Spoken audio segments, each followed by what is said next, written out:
அனைவருக்கும் வணக்கம். கவிதை இலக்கியம் மற்ற இலக்கிய வகைகளை விட கவிதை இலக்கியத்துக்கு மிகுந்த செல்வாக்கும் மிகுந்த வசீகரமும் உண்டு. கவிதை இலக்கியத்தில் பல்வேறு வகைகள் இருந்தாலும் மரபு கவிதைகளின் தாக்கம் மனதில் பதிவது போல மற்ற கவிதைகளின் பதிவு குறைவு.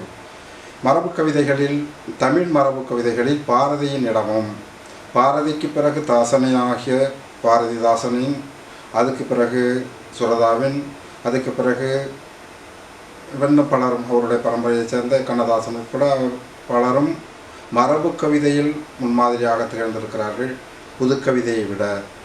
அப்போ மரபு கவிதை மனதிற்கு நெருங்கிய வகையில் இருக்கிறது. பாரதியின் மரபு கவிதைகள் செந்தமிழ்நாடை பற்றி சொல்லும்போது தன்னுடைய நாட்டு இல்லாத நாட்டை இருப்பதாக உருவகித்து பாடுகின்ற அந்த ஒரு உன்னத நிகழ்ச்சி. தமிழ்நாடு என்று ஒன்று இல்லை, இல்லாத நாடு செம்மையான ஒரு தமிழ்நாடு இருப்பதாக கற்பித்து, அந்த தமிழ்நாடு இருந்தால் அந்த தமிழ்நாடு இருந்தால் எப்படி இருக்கும் என்று பார்க்கிற பார்வை ஒரு தீர்க்க தரிசன பார்வை, அது பாரதிக்கு இருந்தது. அதனால தான் செந்தமிழ்நாடுன்னு பொதுநிலை என்ப தேன் வந்து பாயுது காதினிலே, எங்கள் தந்தைய நாடென்ற பேச்சினிலே என்று தாய்நாடு என்று கூறாமல் தந்தைய நாடு என்று இன்னும் மேன்மைப்படுத்தி தனிமைப்படுத்தி சிறப்புப்படுத்தி கூறுவது இதில் வெளிச்சமாகும். அதே போல் அவர் புதுமை பெண்ணாக இருக்கட்டும், அவர் பாடி அதுக்கு அடுத்தது தமிழ்நாட்டின் வளத்தை பற்றி, என்ன வளமில்லை இந்த திருநாட்டில் என்பதற்கு முன்னாலேயே அவர் எழுதினார். காவிரி தென்பெண்ணை பாலாறு தமிழ் கண்டதோர் வைகை பொருணநெதி என மேவிய ஆறு பலவோட திருமேனி செழித்திட்ட தமிழ்நாடு. திருமேனி செழிப்பாக இருப்பதற்கு ஒவ்வொரு நாட்டின் வளங்களும் அந்த நாட்டின் நீர்வளங்களை பொறுத்தே அமைவது. தமிழ்நாட்டின் வளம் அந்நாட்டின் நீர்வளத்தை கொண்டு அமைய வேண்டும் என்பதற்காக வளத்தை பற்றி பாடுகிறார்.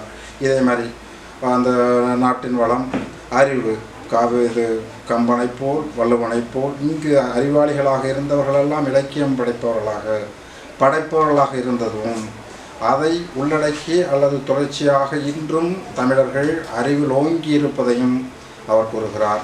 அதை தொடர்ந்து வருகின்ற பாரதிதாசன் அழகு, அந்த கவிதையில் எது மனித மனதுக்கு நெருக்கமாக வருவது அழகு.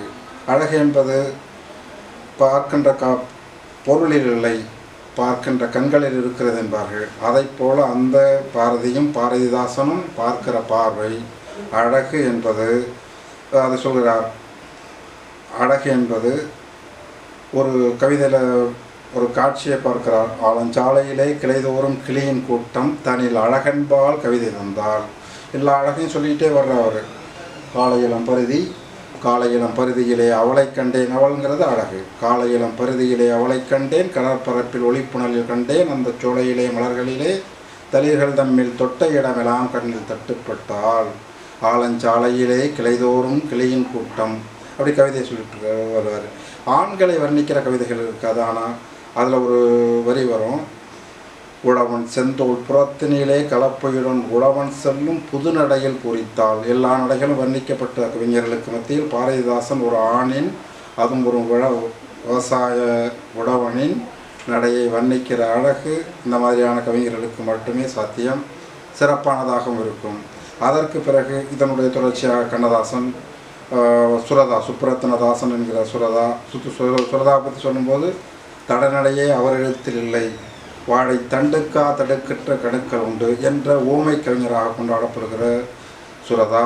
அதுக்கு பிறகு கவிமணி, நாமக்கல் கவிஞர் கண்ணதாசனுடைய அனுபவம் கவிதையும், கண்ணதாசன் சொன்ன சுயசரிதை தனக்குத்தானே இரங்கற்பா எழுதி கொண்டது போன்ற பல்வேறு மரபு கவிதைகளும் செல்வாக்குள்ள சிறப்பான இடத்தை பெற்று மரபு கவிதையை மேன்மைப்படுத்துகிறது என்பது தெளிவாக உணர முடிகிறது.